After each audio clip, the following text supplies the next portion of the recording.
Bom dia, meus irmãos. Bom dia, minhas irmãs. As crianças, a Lu tá ali assim, ó. E como ela é alta, né, o empenho dela ali no fundo. As crianças, então, estão saindo. Enquanto as crianças saem, eu quero pedir desculpa aos irmãos. Porque se vocês olharam na meteorologia hoje, qual que é a previsão do tempo? Calor, agora perto de 30 graus. Então, por isso que o presbítero não está de terno, gravata, blazer, porque senão eu ia me desidratar. Então, por conta da transitoriedade do momento, a indumentária está alinhada. Mas eu espero que eu não esteja desalinhado. Senão, dona Luciane fica brava comigo. Vocês sabem, né? Mulher é assim. Ela diz assim: como eu vou, aproveitando que ela não está aqui, como eu posso exibir o meu príncipe se ele não estiver bonito? É a palavra dela, então, conversem com ela. A nossa série de mensagens sobre um novo coração, o Espírito do Natal nos estimulando a refletirmos sobre algo central na fé cristã. É impossível ao homem buscar, encontrar, ir até Deus por si próprio. É impossível ao homem. O homem precisa de um mediador necessário. E esse mediador necessário é Cristo Jesus. Então, por isso o tema, um novo coração no Natal. Tempo de festa, tempo de celebração, tempo de gastação, de consumo, mas o Natal só pode ser compreendido à luz da realidade de um novo coração, à luz da realidade do Evangelho transformador, à luz da realidade da obra de Cristo Jesus na cruz do Calvário. Sem essa perspectiva, sem esses fundamentos, o Natal é o que nós vemos aí, o senso comum, árvore, shopping enfeitado, listinha de presentes, isso e aquilo, sem o sentido real do Natal. Então, a importância da nossa reflexão nesta série de mensagens, a premissa de que só nós podemos compreender o Natal à luz da revelação de Deus, à luz da revelação da palavra de Deus, à luz da ação poderosa do Espírito Santo, através de Cristo Jesus, nos possibilitando compreendermos o Senhor e a sua palavra.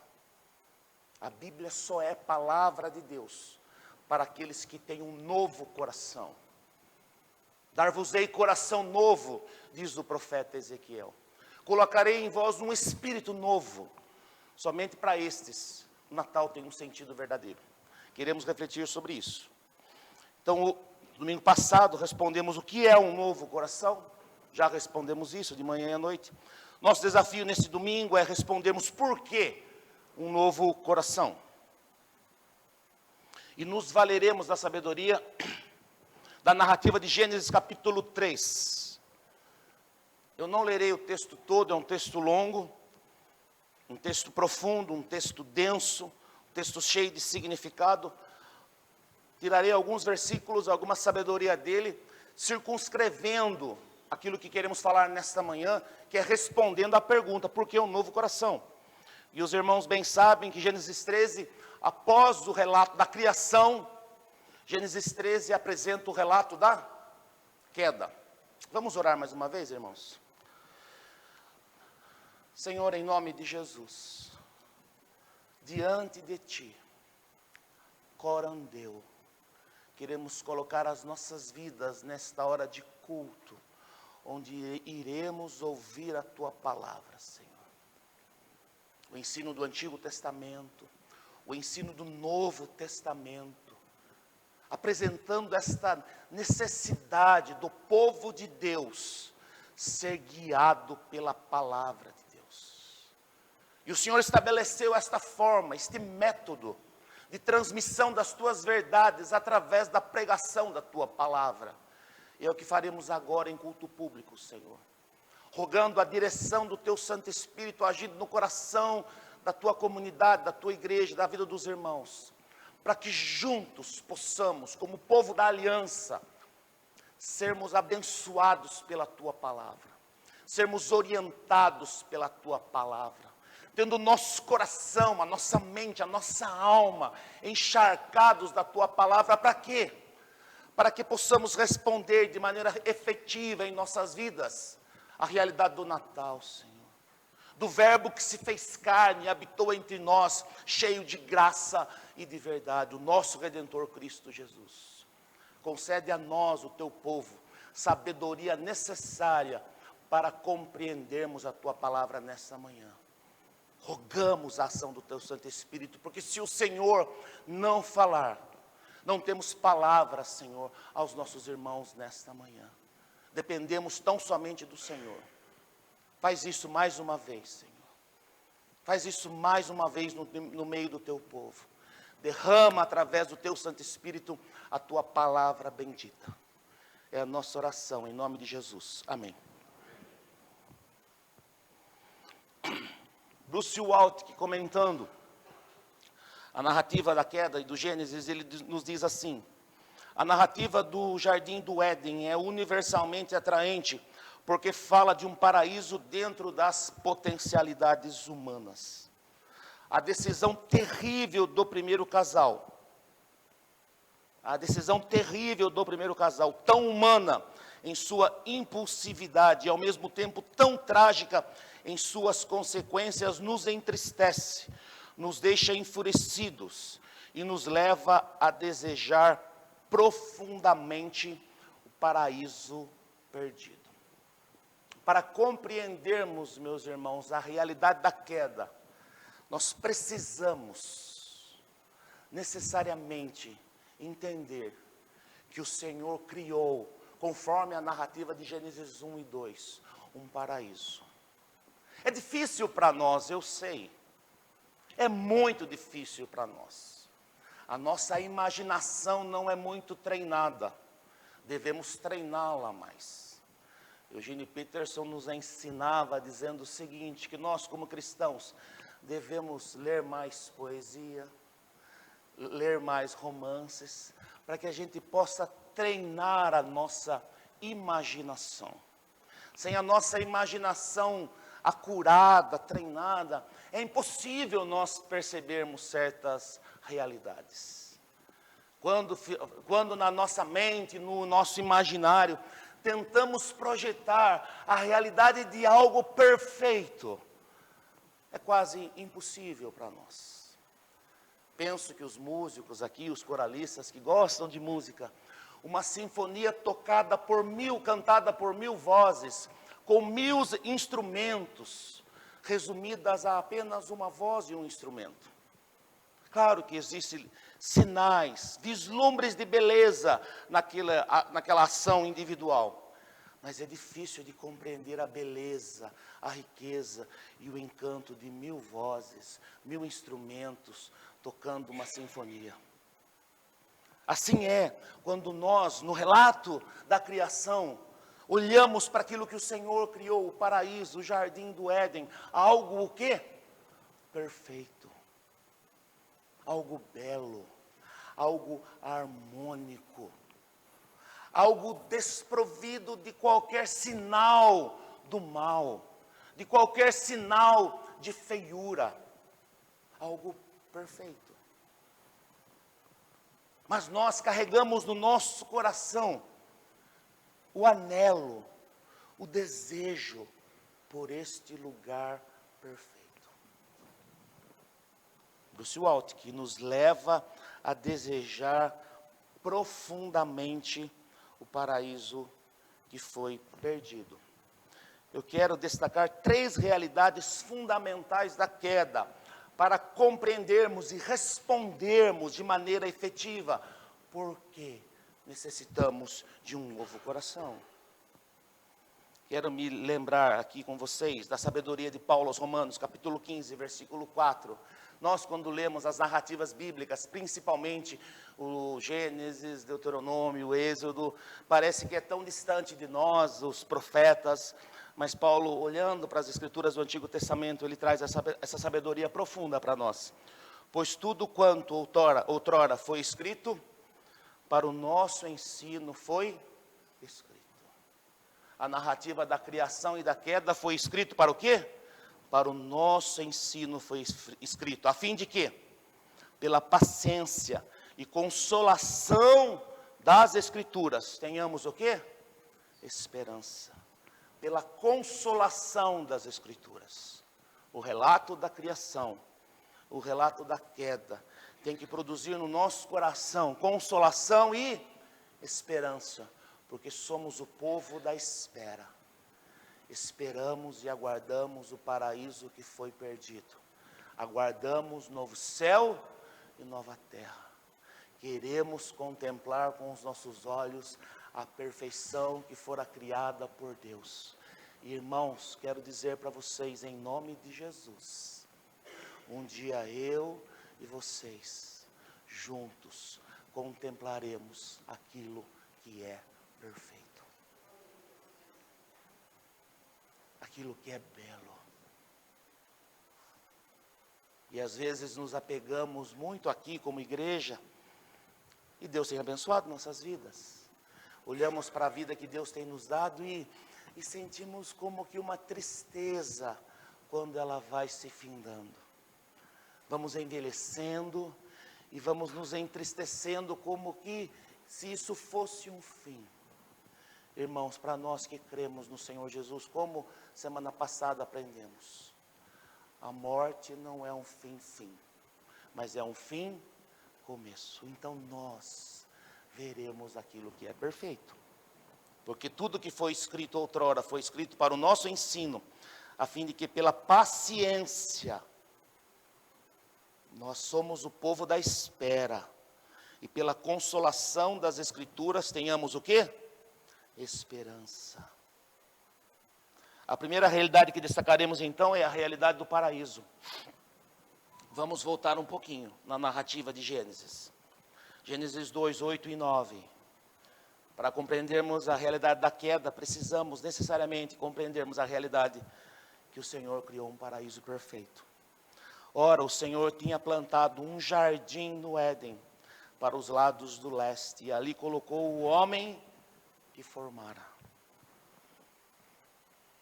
O Senhor fez nascer então do solo todo tipo de árvores, agradáveis aos olhos e boas para alimento. Agradáveis aos olhos e boas para alimento. Às vezes eu lendo a narrativa de Gênesis, eu penso assim, tentando ver com a minha imaginação a riqueza disso. O Senhor fez um paraíso, colocou árvores frutíferas, beleza e praticidade para que o homem desfrutasse disso. Não existia então a realidade do quê? Da fome.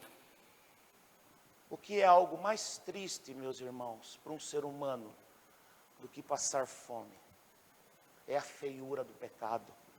Mas diz o texto sagrado que o Senhor Deus fez nascer então do solo todo tipo de árvores agradáveis aos olhos e boas para alimento.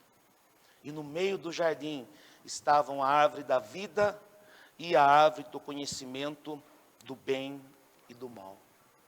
Então o Senhor criou um paraíso para o homem, um lugar de perfeição, um lugar de plenitude, um lugar de comunhão entre o Senhor e o ser humano. Esse lugar existiu, meus irmãos.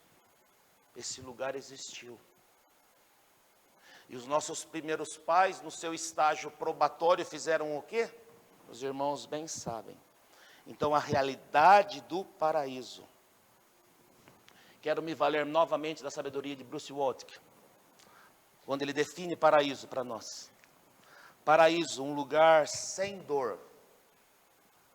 Apurem a imaginação de vocês, meus irmãos. Um lugar sem dor, sem sofrimento. Um tempo em que o amor e a paz fazem o quê? Vicejam.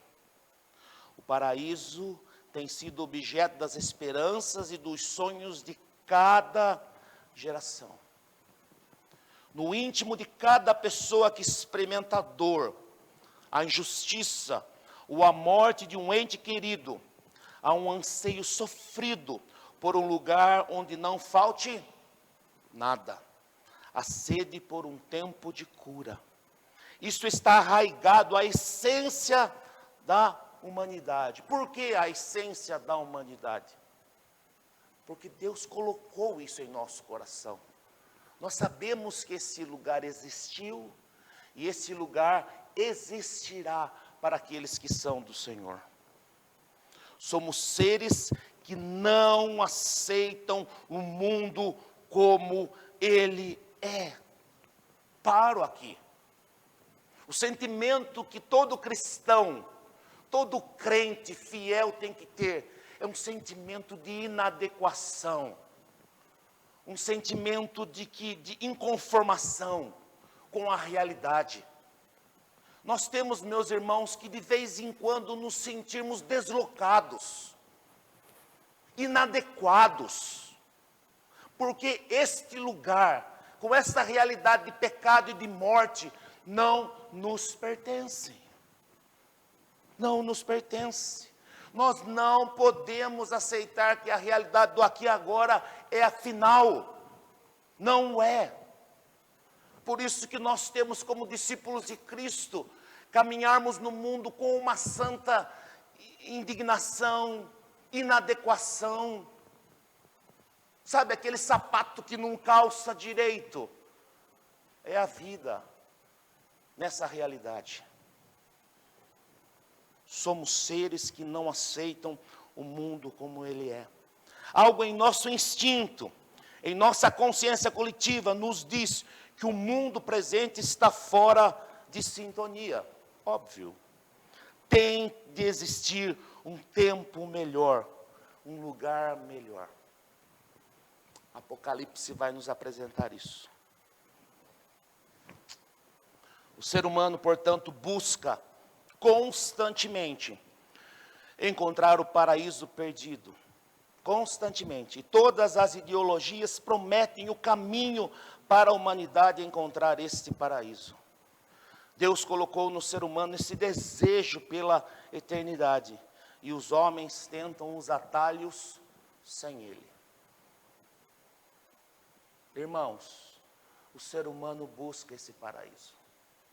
Essa paz-árgara. Esse lugar de perfeição. O problema são os atalhos. David Koises vai nos ensinar um pouquinho sobre isso. Desculpem, meus irmãos, muitas citações hoje. Notas de rodapé, como diz a nossa irmã de Janira. Mas o texto é denso e profundo e nós precisamos nos valer das sabedorias de homens bem mais sábios do que eu. Se as ideologias modernas possuem sua própria soteriologia, isto é, a doutrina da salvação, não deveria surpreender a descoberta de que elas também têm a sua própria escatologia, a doutrina das últimas coisas. Doutrina das últimas coisas. Na medida em que seus seguidores contam uma história redentora. Todas as ideologias prometem aos seus seguidores um paraíso perdido. Marxismo, capitalismo, todos os ismos prometem no socialismo, prometem no final um estado de perfeição, prometem um paraíso. Na medida em que seus seguidores contam uma história redentora. O último capítulo postula um estado final em que tudo ficará bem, um feito provocado, é claro, por esforços humanos heróicos. O homem será, essa é a narrativa de toda a ideologia. O homem será capaz de encontrar, de produzir um paraíso. Essas são as falsas promessas da ideologia. Uma forma de expressar isso é que, nas ideologias modernas, e olha o perigo, meus irmãos, os objetivos suplantam os princípios. É só vocês entrarem no Google, Quantas pessoas morreram na Revolução Cultural Chinesa? Casa de milhões.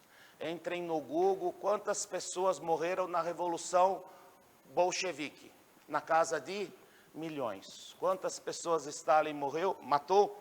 Milhões. Mas os objetivos suplantam os princípios. Aprendemos na nossa escola dominical, através da sabedoria dos 10 mandamentos, que nós somos pessoas guiadas por princípios, pela ética da palavra de Deus.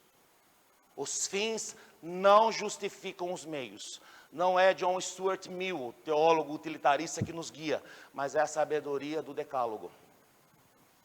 Vamos lá. Apocalipse 2:7, então. Aquele que tem ouvidos, ouça o que o Espírito diz às igrejas. Ao vencedor darei o direito de comer da árvore da vida, que está onde, meus irmãos? Que está no paraíso de Deus.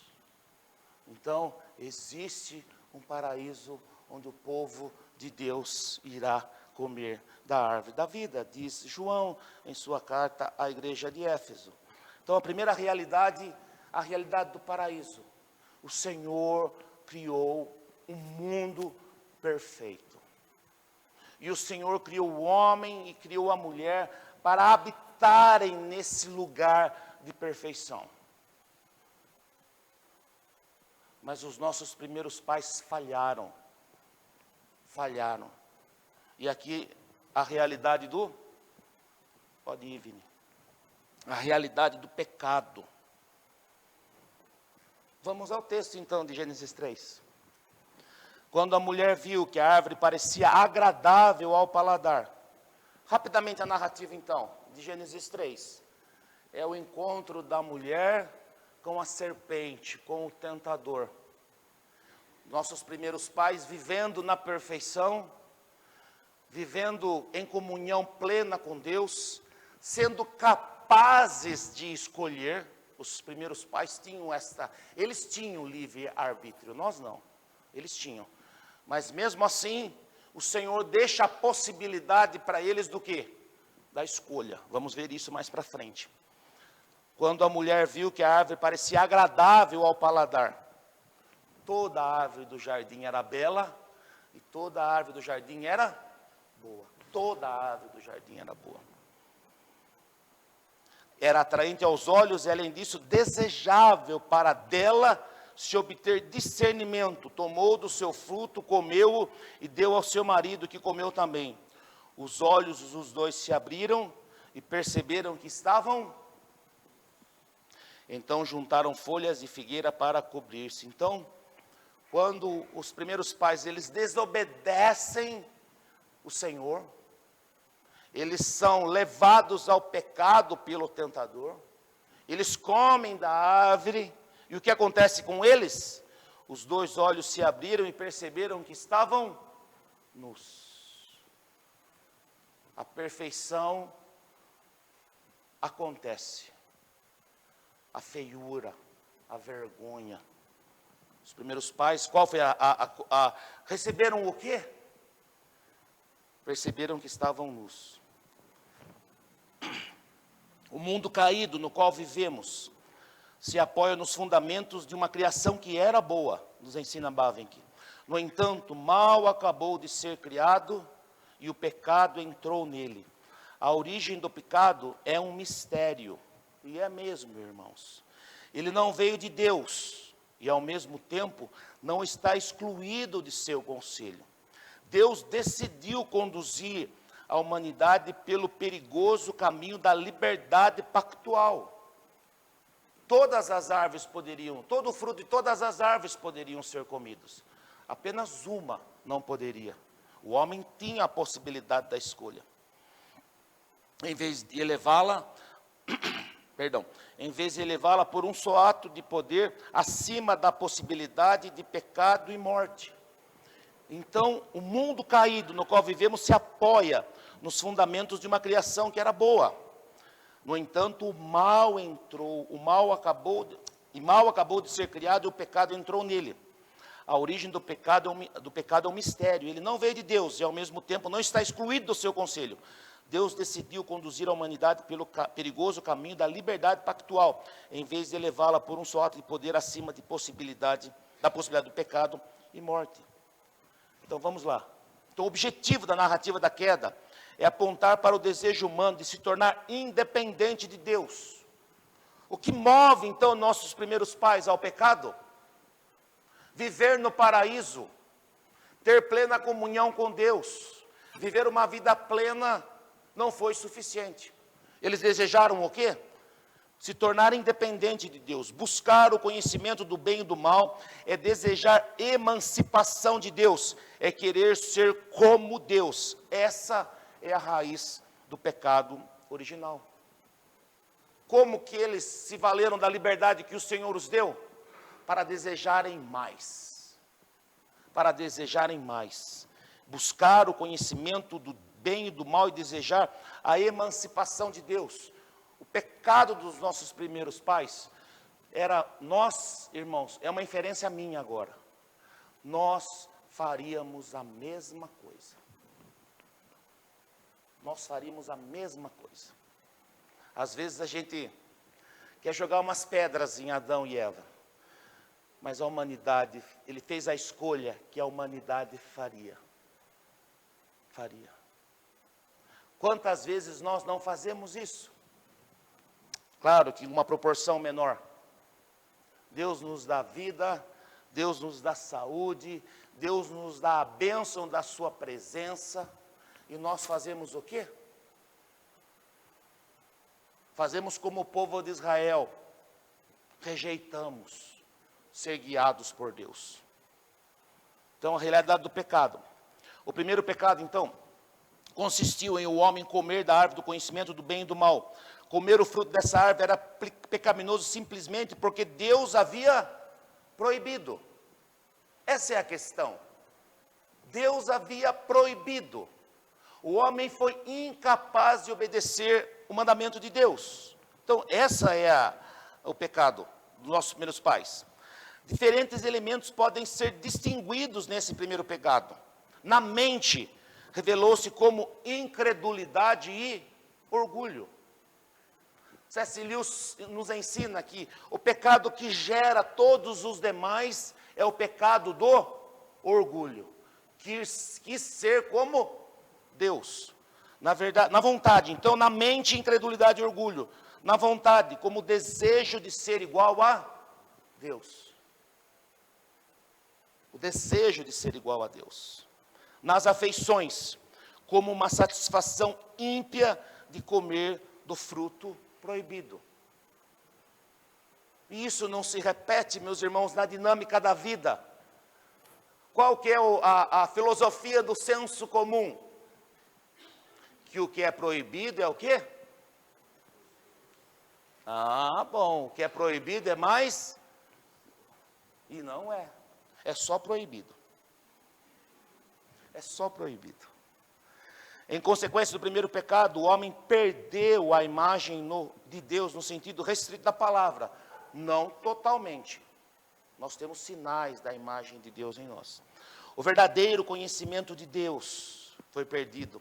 A retidão, a santidade e inteiramente incapaz de produzir qualquer bem espiritual. Nós calvinistas cremos nisso. Os efeitos da queda no ser humano, impossibilitando eles de conhecerem a Deus, impossibilitando de qualquer virtude espiritual, incapacitados totalmente dependentes da ação graciosa de Deus. Isso é a consequência da realidade do pecado. E a pergunta para nós agora: como o homem encontrará o caminho de volta para o paraíso? Entendemos que Deus criou um paraíso perfeito. Entendemos que os nossos primeiros pais fizeram uma escolha pela autonomia de viverem uma vida à parte de Deus. Mas ainda no coração do homem existe o anelo pela eternidade, isto é, por este paraíso criado por Deus. Como o homem encontrará o caminho de volta para o paraíso? O próprio texto de Gênesis 3 vai nos ajudar a responder isso, que é a realidade da redenção. Então, a realidade do paraíso, a realidade da queda do pecado e a realidade da redenção. Gênesis 3,15. Porém, inimizade, Deus falando à mulher, as consequências deles terem feito aquela escolha equivocada, triste.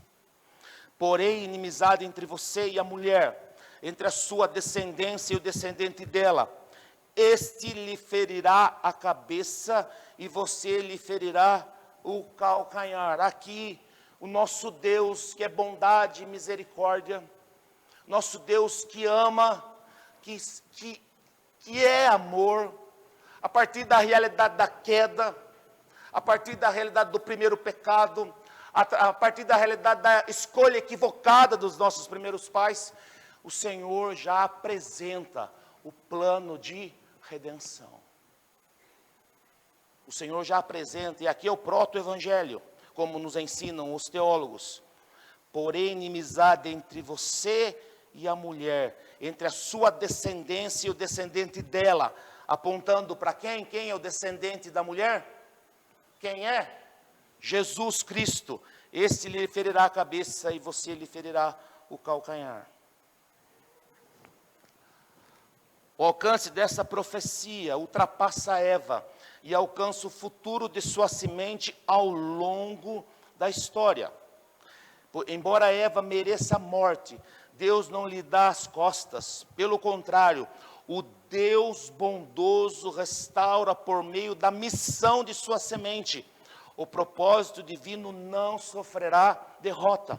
Então, a partir da realidade da queda, o que Deus faz? O Deus bondoso a restaura por meio da missão da mulher de gerar aquele que seria o Redentor. O propósito divino, portanto, não sofrerá derrota. A humanidade, e aqui a promessa, meus irmãos, a humanidade ainda será coroada com glória e honra, e todas as coisas estarão debaixo de seus pés, conforme o plano divino original. Então, existe a realidade da queda? Sim, mas o Senhor já apresenta a realidade da redenção. A humanidade ainda será coroada com glória e honra, e todas as coisas estarão debaixo de seus pés, conforme o plano divino original. Olha o que nos diz o texto de Paulo aos Coríntios, capítulo 2, versículo 5, 18 a 19. Tudo provém de quem? De Deus.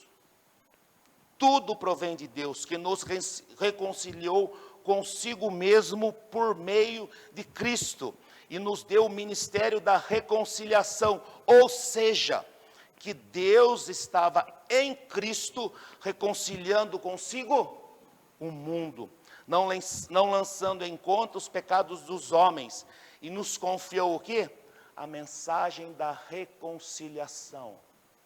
E qual é essa mensagem da reconciliação? Que o paraíso perdido, que os efeitos do pecado não serão para sempre. Em Cristo Jesus, o Senhor restaurará novamente todas as coisas.